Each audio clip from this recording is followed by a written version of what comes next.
Dewi Persik beri ucapan nyelekit untuk Anggi Anggraeni. Penyanyi dangdut Dewi Persik ikut geram melihat sikap Anggi Anggraeni. Belakangan ini nama Anggi Anggraeni buat gempar satu Indonesia lantaran menghilang sehari setelah akad nikah. Beberapa hari menghilang, akhirnya diketahui bahwa Anggi Anggraeni sengaja meninggalkan suaminya, Fahmi Husaini. Anggi Anggraeni dikabarkan kabur lantaran belum bisa melupakan mantan pacar Anggi, Adria Manlase.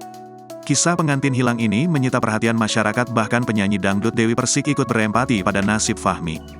DP, sapaan Dewi Persik menyebut Anggi Anggraeni jahat. Tapi aku sebagai perempuan ya mohon maaf ya, miris dengan sikap seperti itu. Menurutku mohon maaf sekali, jahat sih, ucap DP.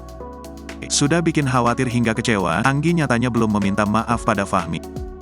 Kalau itu khusus keluarganya sih, tapi kalau ke saya tidak, ucap Fahmi.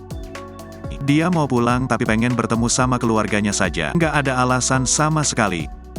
Kendati begitu, Fahmi mengaku sudah ikhlas dan memaafkan mantan istrinya itu.